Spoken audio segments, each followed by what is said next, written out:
I turned on my mic. Here we go. It's time to start the. If y'all were here last time, time to start the tech working out the tech kinks. I think it's going. I would like one comment. Drew can read it out to me. I turned on my mic. I'm hearing a. I'm hearing an echo. Y'all were here last time. It's because I have the stream open on my computer. Okay. That's my bad. Okay, can one noble hero in the chat confirm that the technology is working as it should and that there's not an echo, that you can see me and all that hoopla? Got one, I can hear you. Levi Barnett. Thanks, Levi. AC1EP. Does it look good on your phone? It does. All right.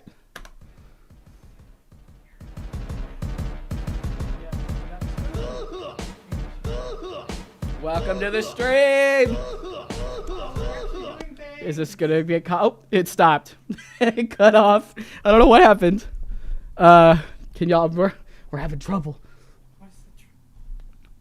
Why'd I get muted?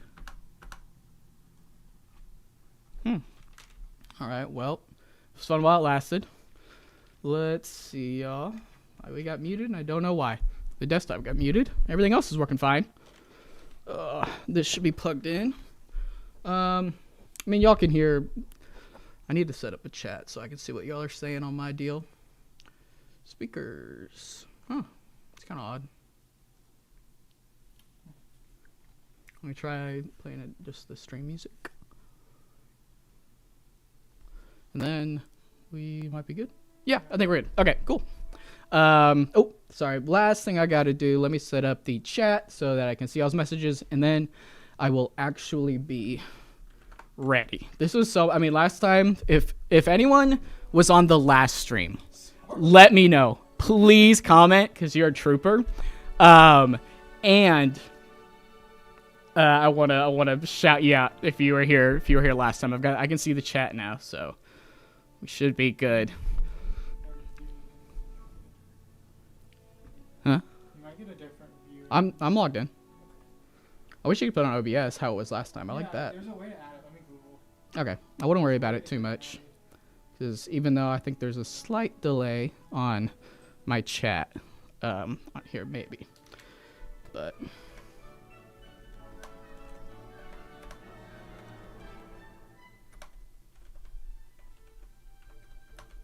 shout out to the 10 people that are here. It's pretty good. I think our peak number last time was 13. I believe that is the highest amount we've amassed,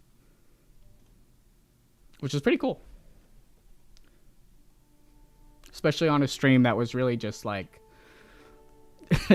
almost 3 hours of Drew and I trying to figure out how to stream. All right, I just saw it, Levi. Thanks for being here.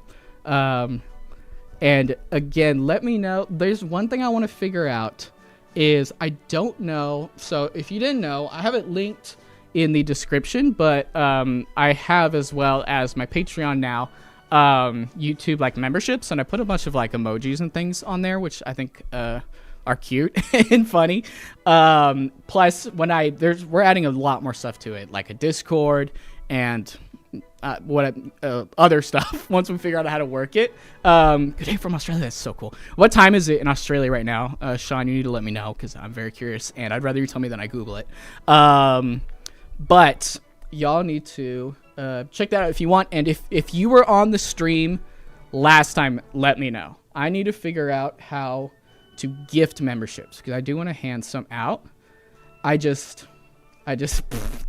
I remember actually Nicolas Cage. I remember you from last time. Thanks for the wall. You can tell I've thought I did such a bad job of putting up these sound panels. I put these up a long time ago too. And I don't remember why, but I need to do it fast, which is, I mean, I probably wouldn't have done a good job no matter what.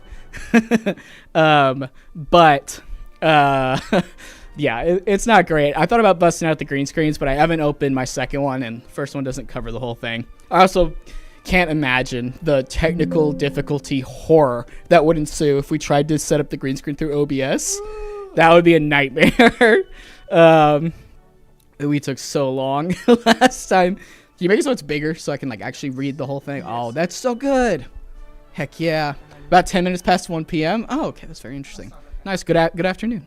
Have you ever? I don't know if you. My favorite piece of Australian media that I've ever seen in my life is Mr. In Between. It's on Hulu. It's one of the most underrated shows of all time. You gotta let me know if you've seen Mr. In Between because I adore that show. But I have picked up small pieces of Australian slang from Mr. In Between that I actually have now tried to reappropriate into my daily vocabulary. Like I call sunglasses sunnies now, just permanently. And actually, I think my wife does it too, because of me. So I like that piece of slang a lot.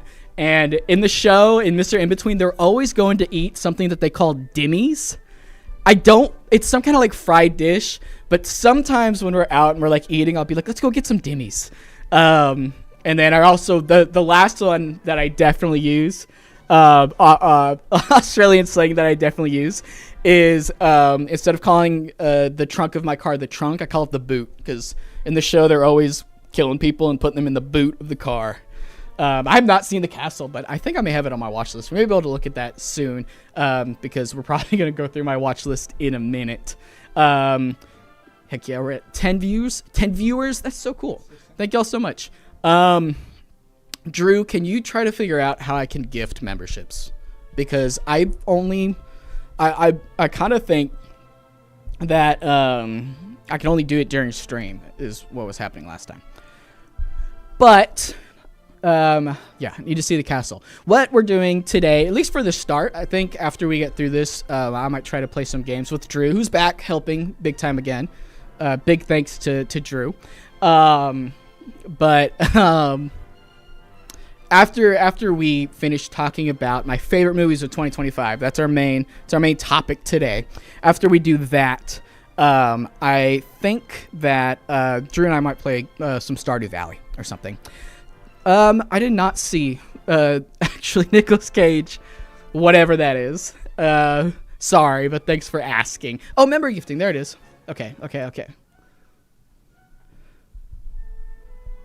Oh, low budget X-Files. That sounds awesome. There's a low budget show I really want to watch that I found called Babylon 5. I don't know if you've ever seen that, but it's a little bit like Discount Star Trek. Discount Star Trek. All right, I just hit the button. We're going to see how this works. Heck yeah, get in there. I just gifted 5 memberships. If you didn't get one of those and you were on the stream, if you made it through or showed up for a little bit of the stream, the technical difficulty stream last week, let me know, because I definitely want you to get that. I like that it auto gifted 5. It didn't start at 1. But I say that we should put this on OBS, right? Yeah. Okay, I say we get into it. So what we're doing first, the main thing we're doing is we're talking my favorite movies of 2025. Right off the bat, I gotta say I did a bad job watching new movies this year. Oh, also Pancake's here. I don't know if she's laying down right now. Pancake, sit up. And the eagle-eyed amongst you will notice that we are wearing matching outfits. These are from Spark Paws, and I bought these with my money. I asked them to sponsor me, and they did not respond. So maybe, hopefully, if we start wearing them, maybe we'll make it happen. But let's look at my favorite movies of the year. So, and after this, actually more so than talking about my favorite films of the year, is going to be me talking about all the great movies that I didn't see. Because this is it. This is all I saw this year. That came out this year, of course. So let's sort it by rating, and we'll see how bad of a job I did at getting out to the movies. I don't know if maybe it's like, I don't know if it's, have y'all felt like it's a bad year for film in general? Because I don't know. I would try to watch more stuff. At the theater, because my wife and I really like going to the theater. But yeah, I don't know. How did we do that thing? What thing? Where we tossed out the gift thing? Yeah, what'd you click? The Oh, was it on Google? You can do it on here too. Look. How? Click the money next to the smiley face. Uh-huh. then. Oh. Yeah. All right, I'm doing it again. Oh wow. You know. Ah, 5 more. So are they gonna double gift? Hold on. Is this what It's just gonna. I think it just drops them in here. it does? Yeah, I'm Yeah, glad Nicolas Cage. Nicolas- I'm glad Nick Cage got one because I know he was here last time. I will give Pancake a pat from you. Thanks, Levi. He's getting a little pat. She's getting a little pat. Sorry, Pancake. These are I find these very cute. We'll we'll be doing it. If you have a membership, if you click on like the emojis, there should be like 4 or 5 ones that I like popped in there. I tried to make a Black Phillip one from The Witch, but it flagged the word black as inappropriate, which is the dumbest thing ever. But let's do it. Let's look at it. So these are all the movies I saw this year. There are 2 that I didn't rate, and I'm gonna rate them just to get them so they'll kind of order. Because more so than looking at my favorite films of the year, I think it's more just like we're gonna go through every movie, every new release that I watched this year. Leo or Leo. Leo or Leo, for one, you gotta tell me if it's Leo or Leo. I'm glad the frog emoji works. First, yeah, tell me if it's Leo or Leo. And also, I kind of feel like I almost remember you from the last stream. Let me know those 2 things. Let me know if you were in the stream last time and if you the correct pronunciation of your name. But yeah, you said it feels like I forgot about Novocaine. I kind of forgot about Novocaine too. You said it was an average year for film. I kind of feel that way, maybe even a below. I don't know. I only really saw, for the most part, I think we'll see. There's about 4 or 5 movies that I wanted to see this year that I didn't quite get to. And then there is, I pretty much just watched the stuff that I was interested in. So let's start from the top. So if y'all haven't seen this, if you have a Dropout, for one thing, if you don't have a Dropout TV subscription, it's my favorite subscription that I pay for. It's honestly, it's like some of the best money I spend every month. But Demi I've been following him on Letterboxd for quite a while, and I didn't know that he even did stand up or a lot about him until he's been popping up on more of the Dropout shows, and he's great. And this is one of the best stand-up specials I've seen in years. I'm not going to try to pronounce his last name because I'm going to mess it up. But it's called Demi is going to do one backflip, and it's fantastic. It's so funny. It's kind of like the style of it reminds me a lot of Bo Burnham. There's kind of like musical numbers and sort of like bits in that same sort of vein. So it's not a movie, but I definitely want to shout that out. We'll come back to, actually, I want to start around the 3-star mark because I actually want to build up a little bit to what were my favorite ones. And yeah, Levi, I agree, because you're gonna see that there's not a lot that I rated super high. It's pronounced Leo sick. Oh, thank you, I appreciate that. You started watching around the Switch. That's cool. All right, Leo, be ready on the click because I'm about to. Oh no! It's on. I cannot. It's preventing me from just dropping more memberships unless I want to pay for them, and I don't. So sorry. All right, let's start with the 3-star movies. So The Monkey, Predator, Killer of Killers. I gave 3 out of 5 stars this year. The Monkey was fine. This is kind of the fine section. I hope y'all like. This is my wife's Weird Owl kind of Christmas mug. I like it quite a bit, so I hope you like it. The Australian version of Ghost. I feel like I've actually heard of that. I need to watch one or the other of those, but yeah, The Monkey. I thought it was gonna be better than I found it. I remember not caring for the ending like at all. Some of the humor I think works pretty good. Some of it definitely did not. And actually, I don't think I liked the third act that much at all. But there was a lot of good gore in it for sure, and I think it was still like the movie had more heart than I thought it was going to have. So, I would say this movie was fine. I liked it enough. I don't know that I liked Predator Killer of Killers as much as a lot of people did. I just kind of, it was good. Like it's definitely on the higher side of 3 out of 5, but it kind of just like, I don't know, one in one ear out the other. Like I enjoyed it. It was really fun. I just didn't really connect a ton with it, and it was fun. It was fun enough. Let's jump up a tier to the 3.5-star films that I've got on here. There are a little bit more. So we've got Black Bag. Once we get all the way up to 5-star and come back, I think this. I almost want to adjust this rating and give it a little bit higher because, in fact, I'm surprised I didn't give it 4 out of 5 originally. I really liked this movie. I thought this movie was super cool. It's not often you get like sort of not procedural, but not snazzy, stylized maybe is the word, or over stylized. It's not like Bond. It's not like your typical kind of spy thing or film or show. It's not like 24, which I think was a little bit more of that. So I'll also watch that, but it's definitely not like Kingsman. But I would compare this movie big time to Tinker Tailor Soldier Spy, which is a film I really, really like. It's more so like the people and the characters just feel more kind of average, and I mean they're intelligent and they're doing their jobs, but they're not like kind of overdone, maybe like womanizers or something like that. They are still all very sexy, I'll say that. Michael Fassbender wears a turtleneck throughout this whole movie, and it's sick. It's a good look. You didn't like the first short from Predator, Nick? I don't remember what was the first one. I think it might have been the one in Japan, because there's a Viking one, there's one in Japan, and then there's the guy who's flying the planes. Yeah,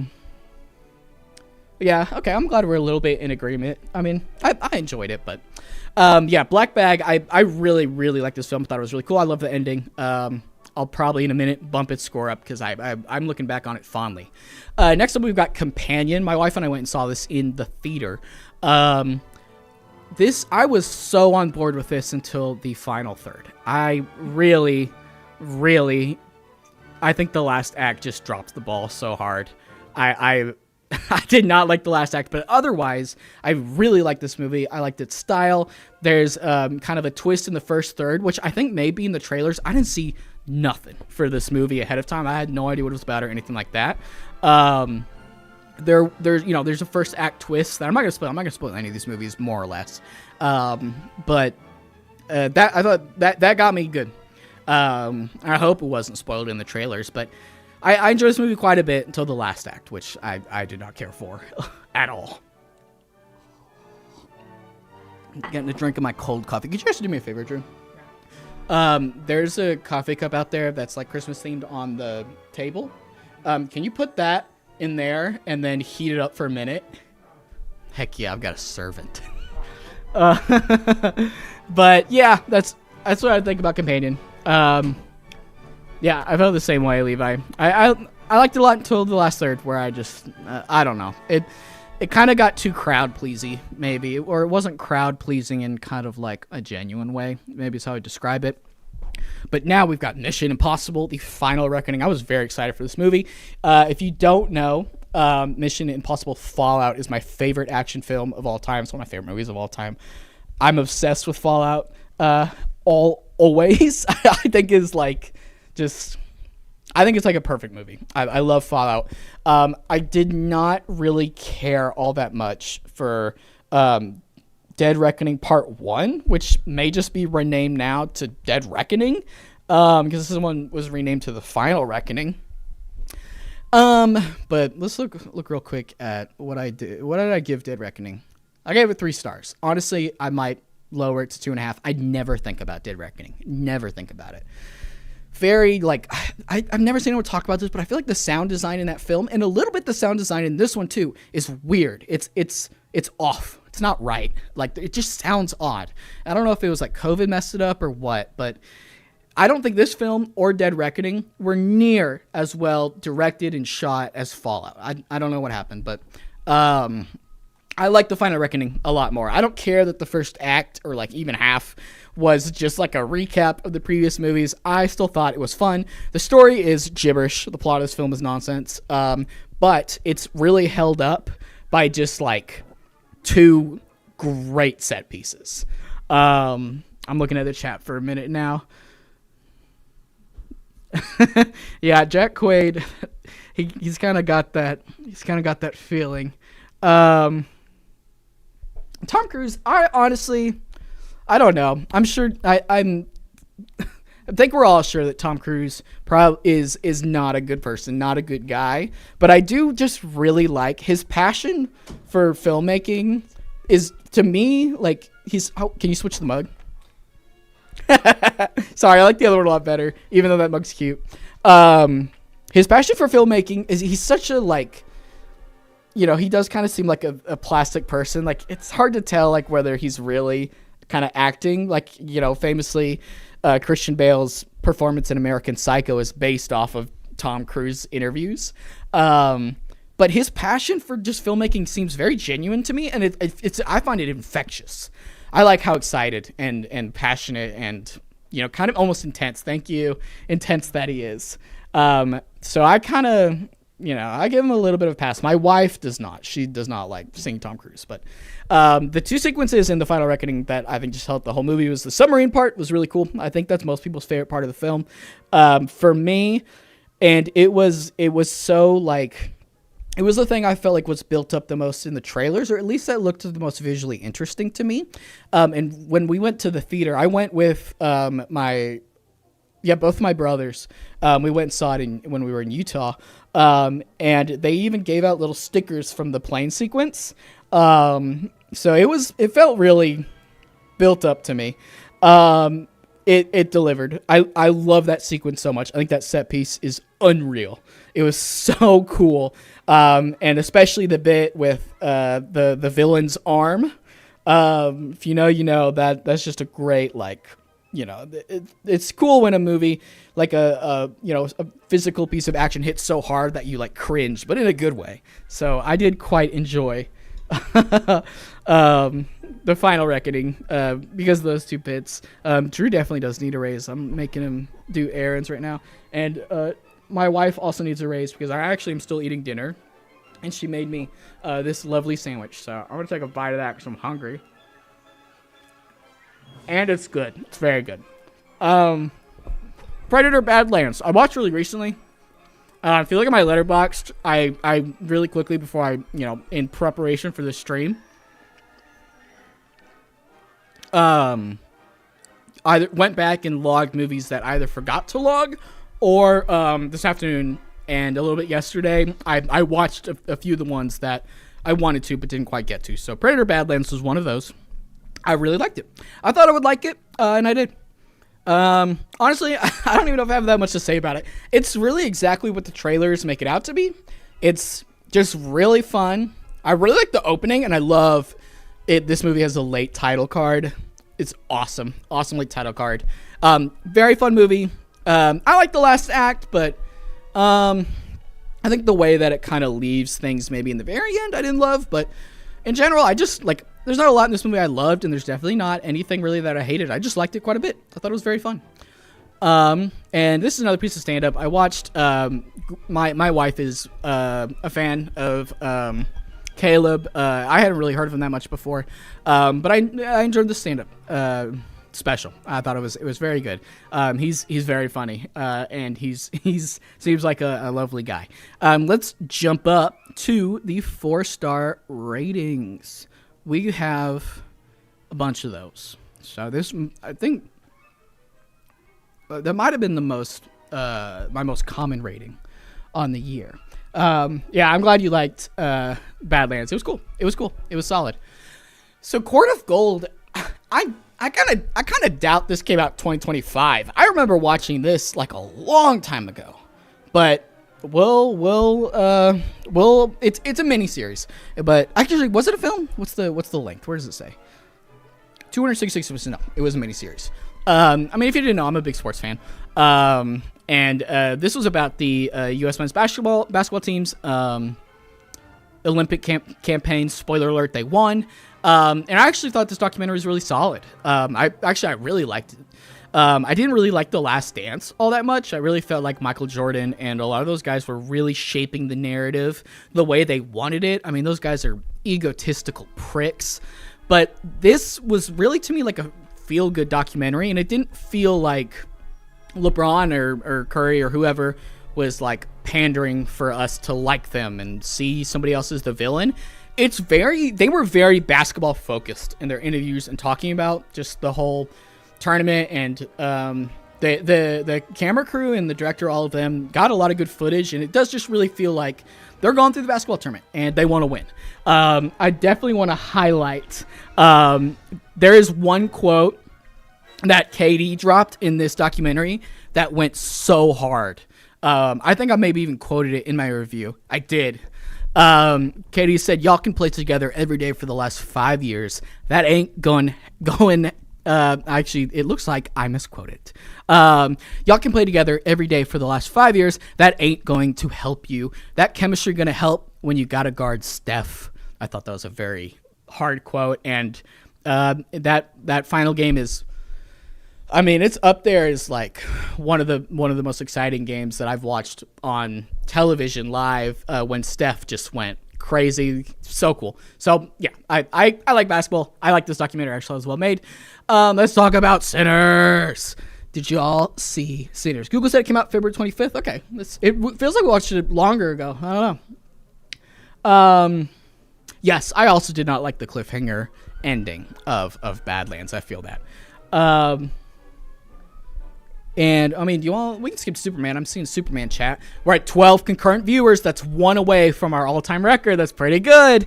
We'll talk about Superman now. So I really like Superman. I liked it. I think maybe a little bit better than I thought I would. I had expectations for it to be like, decent, good, fine.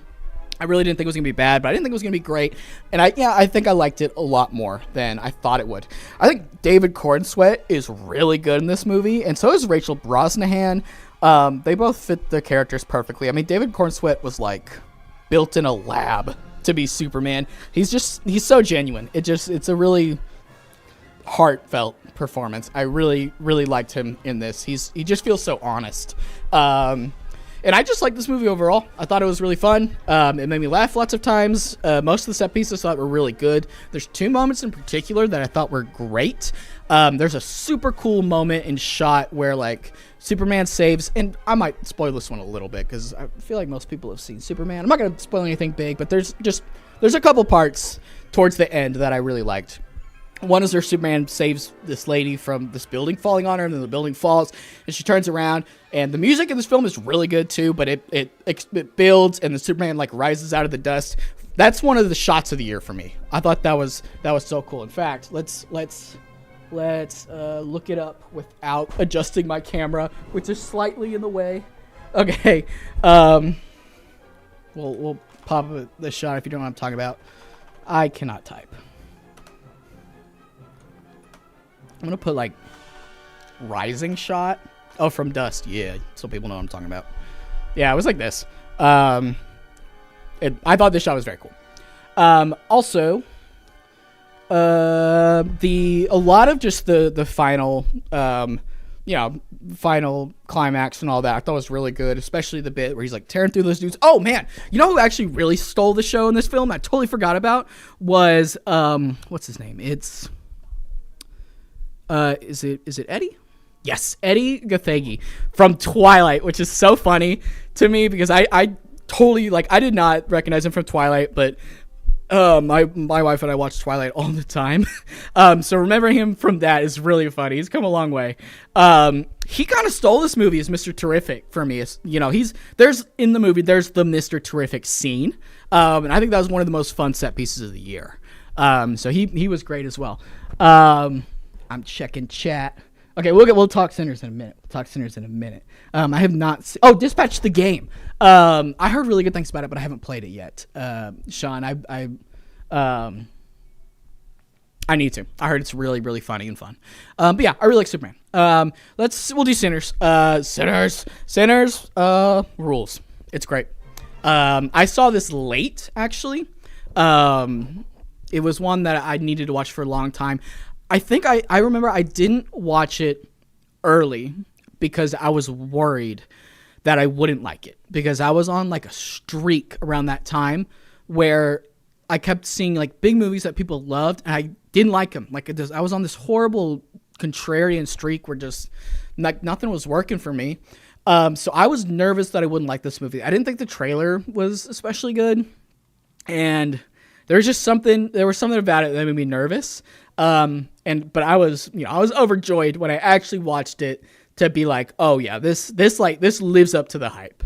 I will say on the critical side, my biggest knocks on the movie are in the climax. The blocking is really bad. It just is. Characters appear kind of out of nowhere. I'm not gonna spoil anything, but there's some bad blocking in the end of the movie, and it just really kind of took me out of it. And I just don't know if I loved a lot of the second half developments, but I love the first half, and obviously there are two scenes in this movie that I think rule above all else. And I think someone mentioned their Irish cool experience. That's awesome. I love the scene. One of those two scenes is Jack O'Connell and all the other vampires singing Rocky Road to Dublin. I have that. I've listened to that song from the soundtrack so many times. One of my biggest horrible, I feel like, confessions is I like all the vampire songs in this more than the rest of the music, which I think is what most people prefer. But I really like folk music, so they sing also in the movie. I think it's called "Come On Lassie," and then the one I really like is "Pick Poor Robin Clean." I love the version in this film, and then Jack O'Connell kills it in that big scene. That song and all that was so cool. Yeah, okay, we'll talk the other scene. The scene of the movie is the party scene.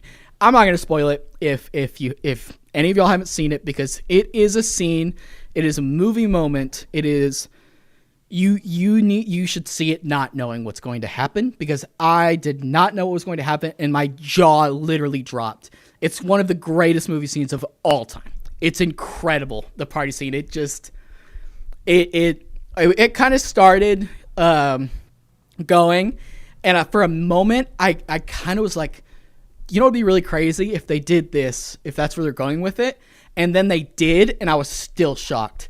I can't spoil it, but the party scene, the long shot through it, the soundtrack, it's unbelievable. It's movie magic. It's one of the greatest scenes of all time. So yeah, I really, really like Sinners. The Long Walk I watched kind of recently, again, a little bit after it came out. My wife and I almost went to the theater to see it, but she thought it looked miserable, so she didn't really want to go, and she was right. It's not exactly too much of a hopeful film. It's a little down, but I really liked it. Although, to be honest, I'm actually gonna drop it a half star, because I've been thinking recently. I've thought about this movie a lot since, and I actually think there are lots of ways they could have pushed the premise further. But I still really like this movie. David Johnson's an incredible up and coming actor. He was so good in Alien Romulus. He's incredible in this, and Cooper Hoffman is also really good. The whole cast kills it in this movie. I like that it was about brotherhood, and I found a lot of the relationships that the characters built with one another really cool. And I do like how human they're all made to be, and how the blame for anything that's happening or anything the evil in this movie is all cast upon the people in charge, like Mark Hamill's character. The movie I think in general is super, super empathetic to all the people walking. And I really like that. And I really like this movie. So yeah, I like The Long Walk. The Naked Gun, I saw with my brother in Houston. This movie was hilarious. It's so funny. Right, Sinners, a half star. I think I did have it there, but I just haven't. I think I rewatched it, and that last act blocking just really bothered me. I think that was the problem. The Naked Gun is amazing. Is so funny. Better than I thought it was going to be. I just was cracking up the whole time. Honestly, there's not even that much to say about it aside from this movie. It's just hilarious. Its rate of jokes that it throws out is impressive. There are so many jokes in this movie nonstop. So I really like The Naked Gun. But now we can go up maybe a little bit to the heavy hitters. In fact, the top 3 movies that I rated this year. Let's do... I'm not sure. The hot dog scene, I agree. That scene was so funny. That might have gotten the biggest laugh out of me. If not, I don't know what. Yeah, I've rewatched The Naked Gun. The OG is like a 5-star comedy, like maybe the funniest movie ever made. I'm pretty sure in a video before I used the clip where like the dude crashes a car into like a fireworks store and it's exploding in the background and it's like insane and all these people are watching and then he like pops around, he's like, nothing to see here, while it's just exploding behind him and he's like, absolutely nothing to see here. I love that bit. Let's do One Battle After Another. So obviously I heard the hype was crazy around this film and that it was gonna like just crush at the Oscars. The other movie now that I'm hearing a lot of chatter about is Marty Supreme, but I don't think it's out yet, so I haven't seen it. But yeah, One Battle After Another, I think lived up to the hype. I loved it. I don't really know what to say about it that everyone else hasn't said about it. We're at 15 concurrent viewers, new high. Oh, wait, let me see if I can play. Let me see if it'll work this time. Come on, VLC. Come on. Come on. My mic keeps getting loose and it's bugging me. Yeah. New viewer high. No! They could be patient with me finding this song. You know what? Close up. It's from a game called Lisa. I think it's very funny. I love it. New high. We're at 15. That's sick. And right now we're at 13, which ties the old high. But anyways, One Battle After Another. The portion of this movie that by far I enjoyed the most was the whole sequence with Benicio del Toro, where they're going through the kind of like local like Latino community, and they're trying to get Leonardo DiCaprio out of there, and it's just. There's lots of long takes. It's just such a good sequence that lasts for so long and has so many hilarious beats in it. The funniest movie line of the year for me, if not like my favorite line full on, was when Benicio del Toro was like, yeah, we've sort of got a Latino Harriet Tubman situation going on. That whole bit was so funny. I love that sequence. It was so cool. And I think it was a really good depiction of like just like community. You know, just people working together. I really enjoyed that whole sequence, and I love the rest of the movie as well. But for me, that was like the standout best part. But yeah, this movie goes very hard. We can get the downer out of the way. Part of me wants to say that this is the best film I saw this year. This is The Perfect Neighbor. I watched it a couple weeks ago, and then I forgot to rate it, so I did today. My review reads as follows. I watched this 2 weeks ago, and I am still very upset. This is one of the most upsetting movies I've ever seen. It's a documentary. I mean, the only other 2 documentaries that, in terms of being upsetting, that I can think about is like Dear Zachary. If any of y'all have seen that, that movie's brutal, so sad. And then The Act of Killing is crushing, but kind of in a different way. The Perfect Neighbor is probably the most upsetting of the bunch. It's a true story about this family. Of course, it takes place in Florida. No offense to Florida and Floridians. Yeah, it's such a good documentary, but devastating. It is so it's crushing. It's just a crushing movie, but it does feel very important. There's this lovely family in this neighborhood, and they start having this problem with their neighbor, who starts to become increasingly aggressive towards the family's children. It's kind of like a classic sort of like Karen neighbor, and it escalates from there. But the documentary is really, it's really cool how they made it. There's not. If there are any, I don't remember, but there's no interviews in it. There's not any narration or commentary. It's like all shot, or it's all like collected like police body cam footage. And it's such a like, it's a very cold way to approach, but it really feels just so honest in that sense. Yeah, Active Killing, so good. I actually haven't seen the sequel. I need to watch it. But yeah, I honestly, like, this may have been the best film I saw this year, but I will not watch it again. It's heartbreaking, but incredibly well made. And damn Susan Lawrence to hell. Let's talk about weapons. Woo! Oh, wait. Give me a second. Weapons! Woo!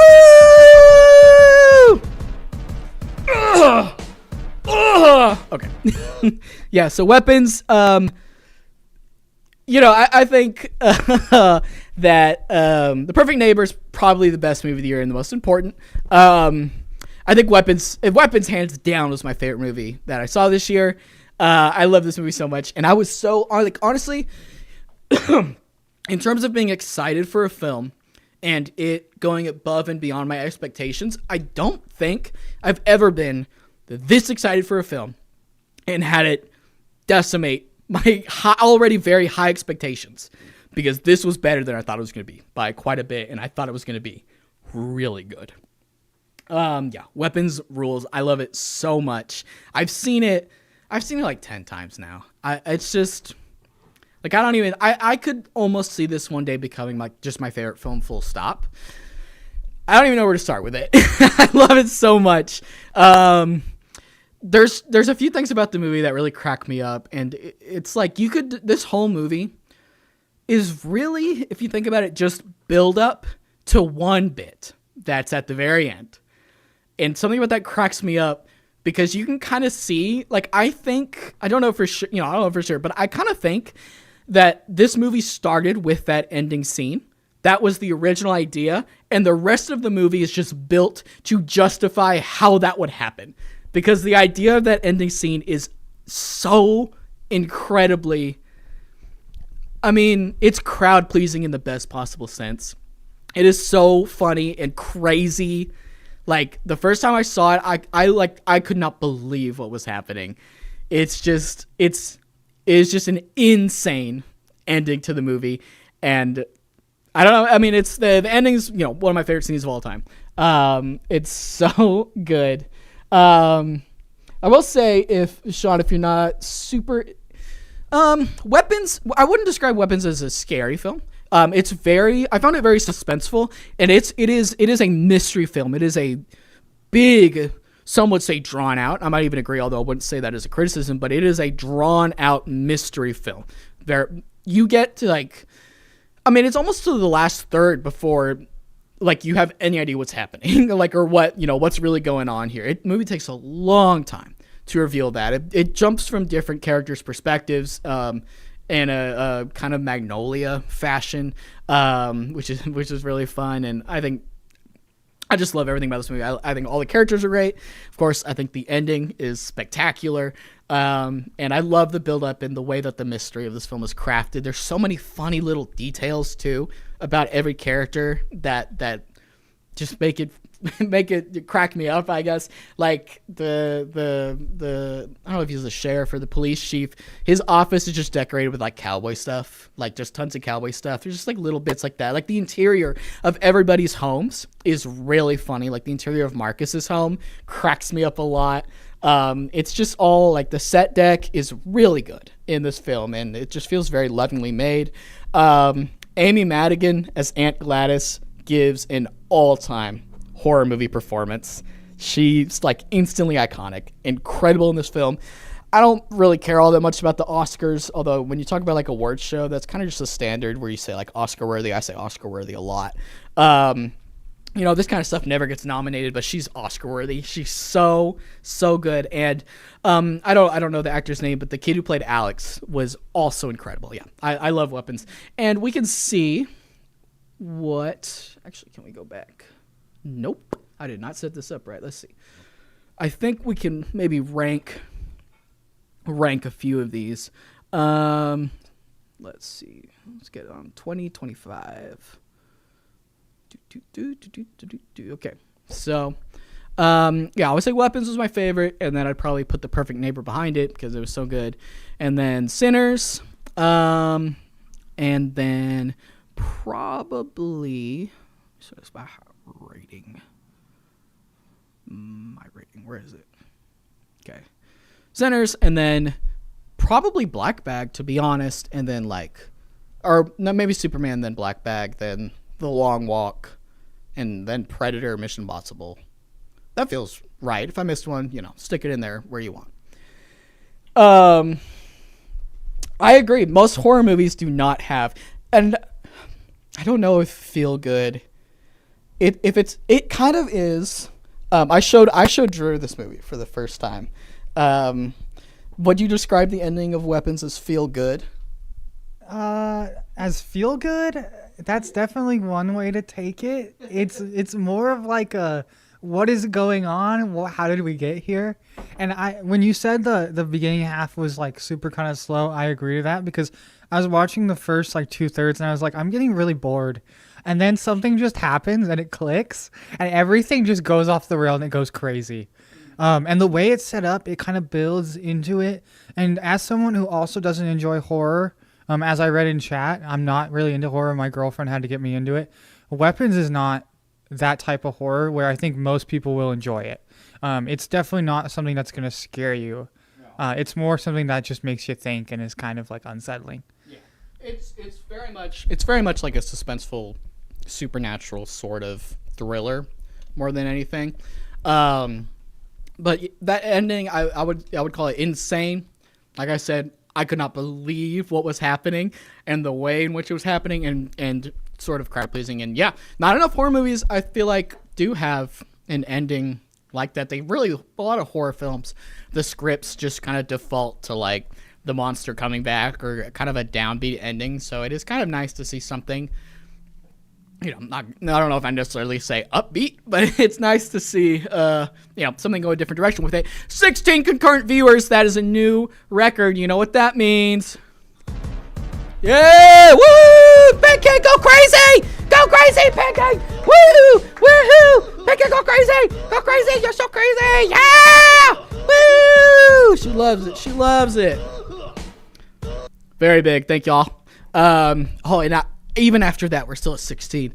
Sick. So yeah, that's my, satisfying in a horrific way. I like that. I was smiling through the whole thing, kind of. I just couldn't believe it. Let's get on to the movies I did not really like this year. I thought Fantastic Four was fine. I don't think I thought about it a single time since I saw it. It has one of the worst CGI babies ever, which is wild because, I think I've seen it compared a lot to Renesmee, and I thought that too in the theater. It is very Renesmee-esque, but this movie's... What year was Breaking Dawn Part 2? This is 2025. This is a Marvel movie. They're supposed to, they've got a lot of money. They got a lot of budget. Going to the CGI baby was insane. And there's no reason not to just have like a normal baby, I feel like, but it looked horrible. The CGI baby is so bad in this movie. I just thought it was fine. That's all I have to say about the Fantastic Four movie. The Accountant 2. This movie was kind of fun. I like the Brotherhood stuff. I actually thought that was pretty heartfelt, and I really like their relationship. But this movie with the first movie, like this, it is offensive, if not just absurd depiction of someone with autism. It is not. It is, I'm not qualified to speak on that, but it's not right. It's not right. Even though I actually think Ben Affleck's performance in both these movies are good. However, in this movie, he changes accents, which is a bizarre decision. And I don't know what accent he's attempting in this. Honestly, I can only describe it as what he thinks is an autism accent. That's the only way I can describe it. It's awful. But yeah, this was a movie that I saw this year. Fantastic Four did have really cool set design. I did like Ralph Ineson and just the way Galactus was put together and looked. I thought was cool. I was very disappointed by Mickey 17. I don't know if anybody else had this experience, but I don't think this did not hit right for me at all. It's super weirdly paced. The last act I thought was just honestly kind of awful. I don't really like, there's a lot. It's really at the forefront, the political commentary in this film. it's not subtle and it's not trying to be, but I just don't really understand what's the point. Like I almost don't understand what maybe it's I don't really understand what they were trying to say. Maybe I just don't know why they wanted to go that direction with Mark Ruffalo's character especially. Like why did they want to do that? For what reason? Cuz like One Battle After Another I would say has brilliant political commentary in it. I don't really know what Mickey 17 is going for with that, and a lot of the humor didn't work for me. Yeah, it is. Don't Look Up is a good comparison. It is kind of Don't Look Up-esque. There's weird. It's a super wacky film, and I think what a lot of people, when you think of Bong Joon-ho, you think of his best films, which are masterpieces. And there's a certain style of comedy that, like dark comedy, that he pulls off so well. But in a lot of his movies, he tries to handle his comedy in a totally different way, where it's just wacky, like super super wacky. Like, and I did a not successful Bong. I mean, I actually did okay, but I don't know if it's on the channel. I think I got a copyright thing, but I did a Bong Joon-ho video at some point in the last year. And like Okja is just, I don't know how I would describe that film aside from just wacky. It is so wacky. And Mickey 17 is wacky in the same sense.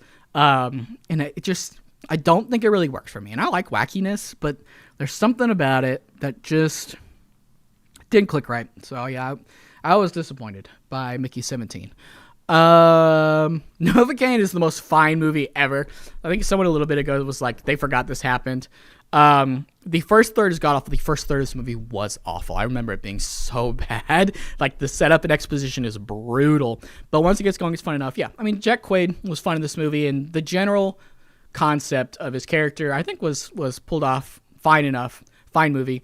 I don't know if a lot of people have seen Luc Besson's Dracula. I don't know why I wanted to watch this. I think I was secretly hoping it would actually be good, because I like Caleb Landry Jones. I don't like, let's make this very clear, I do not care for Luc Besson as a person, and honestly, not too much as a filmmaker. And this was, I don't know why he made this movie. It's bad. It's bad all around. It's just bad. It's just really bad.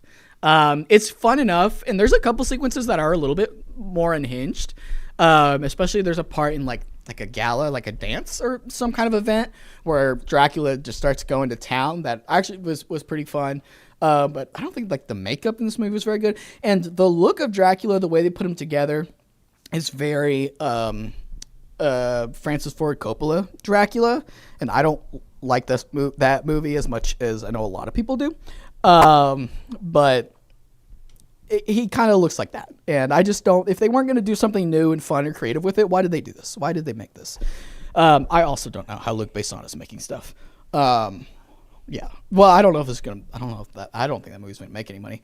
It was up at 28 years later. I know a lot of people really like this film. When I first saw it, I kind of liked it as well. But I think is my original review still alive?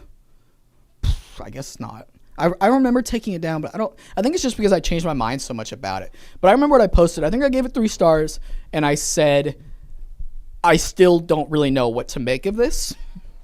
And I've thought about it, I've thought about it a lot since then, and it hasn't aged well in my mind.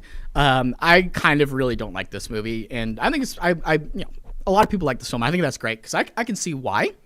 We can talk about the ending. It's controversial, to say the least. It's fun, and I think if you're British, it probably hits in a different way than it did for me. But it is just such an insane tone change from the rest of the film that I don't know what to say about it. It was just,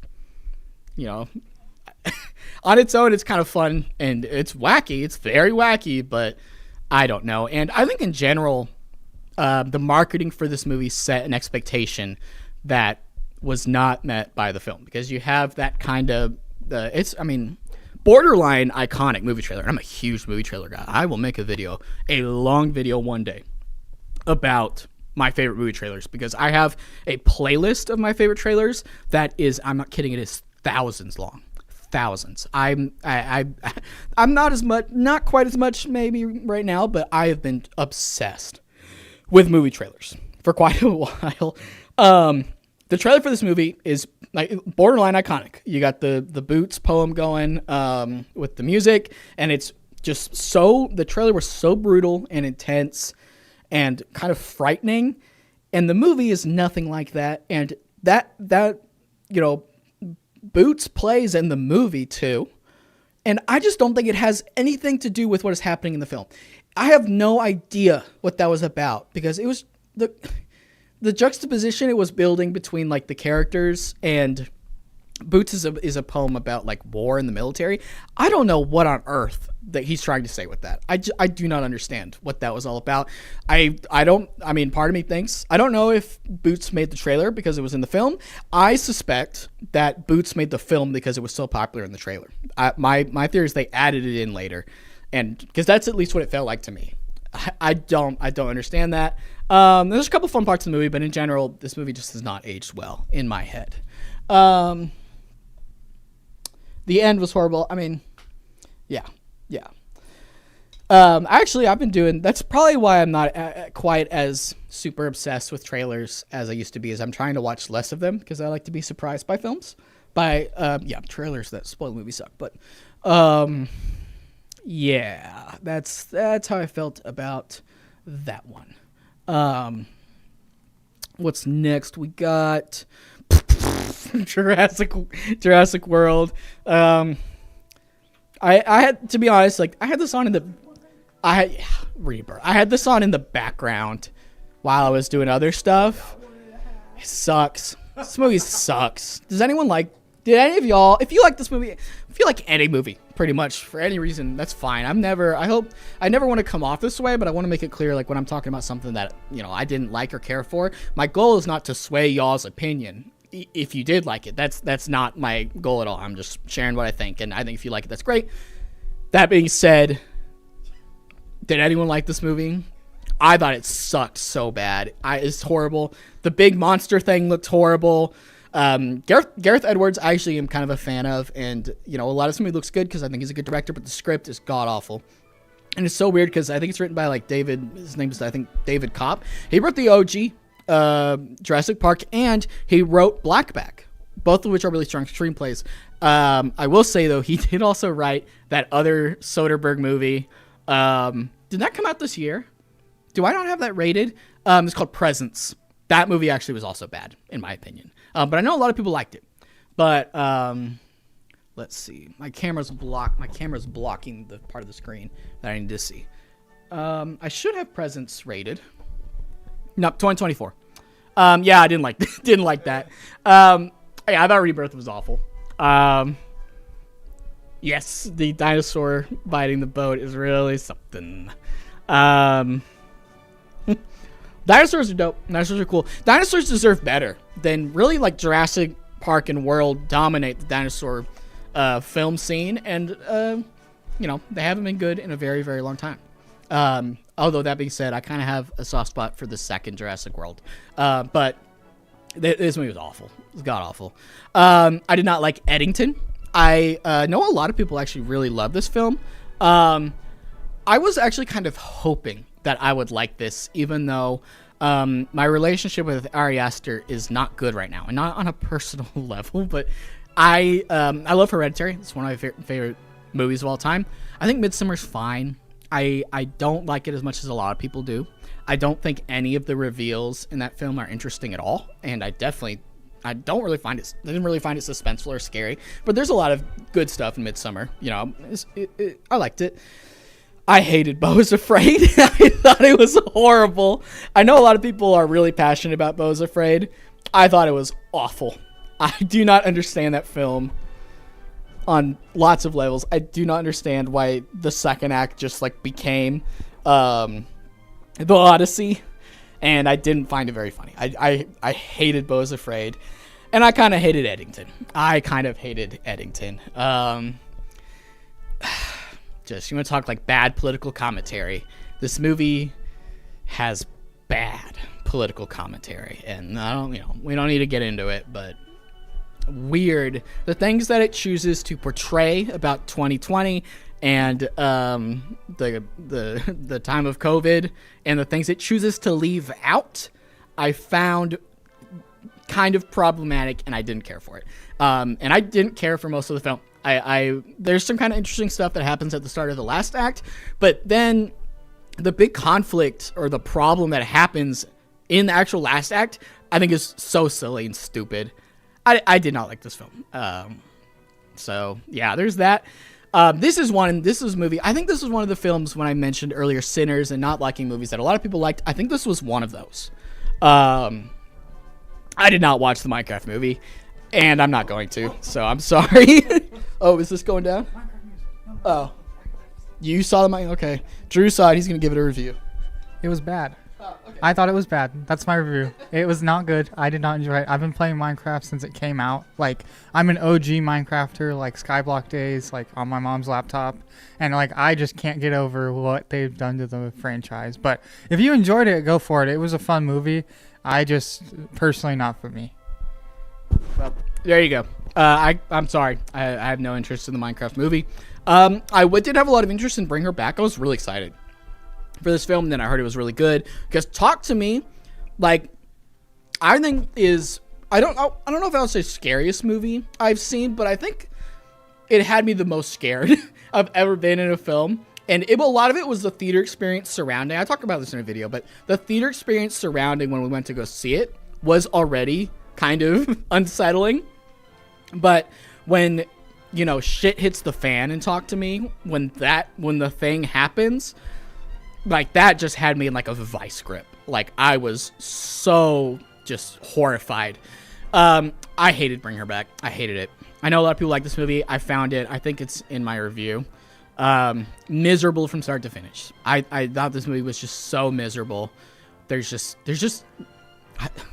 miserable. Like, I just don't, I don't know what to say about it aside from that. I did not enjoy a second of it. There's some definitely, the gore in this movie is still pretty good, and there's some interesting reveals involving Sally Hawkins, but none of that is pushed as far as I want it to be. I'm sorry, but I feel like this movie, that's great. I hated it. Yeah, I know most people really liked Bring Her Back. I know I'm big time in the minority. And I understand why a lot of people liked it, but I did not. Another movie that I didn't like, and I don't think anybody really liked, was Wolfman. This was such a bummer that this wasn't good too, because The Invisible Man, Leigh Whannell's previous film, was great. I really liked The Invisible Man. The movie did so much cool stuff. This movie was horrible. It is one of the goofiest movies I've ever seen. It is such an unserious film. It is goofy to the core. The werewolves look awful. They look so bad, and there's a werewolf fight that equally looks stupid. This movie was so goofy.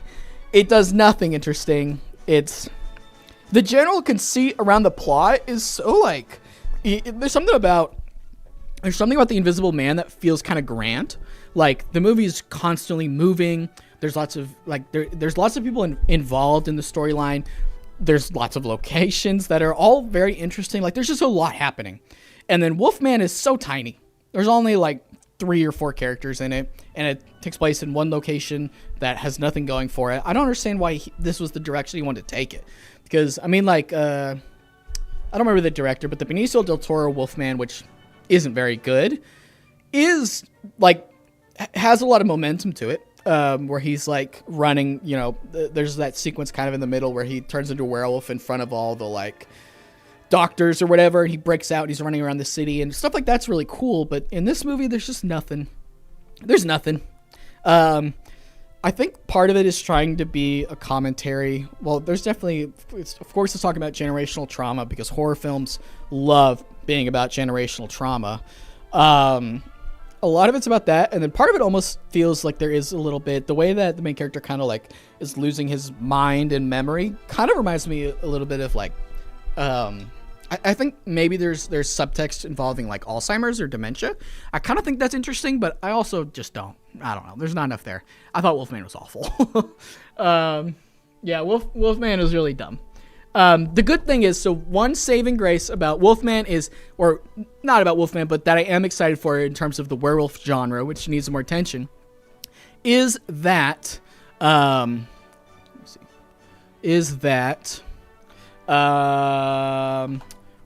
Eggers, if you didn't know, I think has completed filming a Wolfman movie. It's called Wolfman, like with the, or this says, yeah, werewolf, I guess. With a werewolf. I think they finished shooting this. It's got, according to this, the cast of Nosferatu. I really like Robert Eggers. I think his movies are super cool. So I would expect that to be fun. I'll put it on my watch list. I really like Nosferatu. So, you know, maybe he'll save the werewolf genre. Goodness, Pancake, goodness. What else we got? I watched the Bill Burr special this year. I was a really big fan of Bill Burr until he sold out, which was kind of a heartbreaking moment for me and everybody else who was a fan of him. So I had this at a higher score. I bumped it down to half a star because I'm incredibly disappointed in him. And then, of course, at half a star, but also 5 stars at the same time, is War of the Worlds. By far one of the worst films ever made, but also hilarious.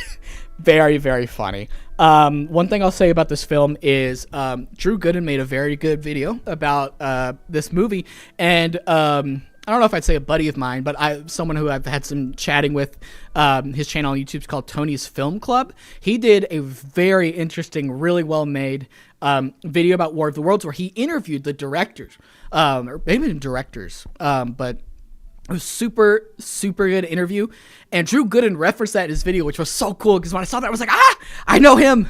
So definitely go check out Tony's Film Club's video about that, because it's really good. Yeah, I mean, War of the Worlds, you know. I think Wolfman's looking for cheaper car insurance. That's funny. Yeah, this is the worst movie of the year, but it is in many ways so bad it's good. So that's all the movies I watched this year.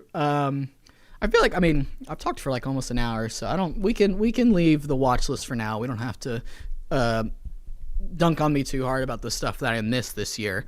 I think we may. What's next is big. Well, I think we're gonna go ahead and take like a 5-minute break and switch some of our setup. I think Drew and I might game a little bit, but this is probably the end of our film chatting, going through my favorite movies. Thank y'all so much who've watched. We got a pretty high viewer count, which I'm very excited about. A lot of dogs in here. The dogs are barking. Someone said that last time. Chat's going crazy. The dogs, y'all are barking. When we come back in 5 minutes, we'll probably play a game. But thank you all so much who just came for this part. I appreciate it. And we'll be back in 5 minutes.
Okay. Actually, it's getting a little bit late here, so I think we'll just call it there. I mean, that was the thing. That was the thing we're gonna do. So maybe next time, Drew and I can game. We want to play Stardew Valley like split screen. But I think we will call it there. Pancake is right here. I don't know if you can see her or not, but come here, Pancake. Come here. She's too comfy. Let's get her a little bit. She's too comfy for me to wanna mess with too bad. Right, Pancake. She's very good, except at the vet when she turns into a demon. Yeah, thank y'all so much for coming to stream. I'm overjoyed that it went a lot better than last time, and I definitely just appreciate y'all. Have a good rest of y'all's weekend. Stay safe out there. Happy holidays.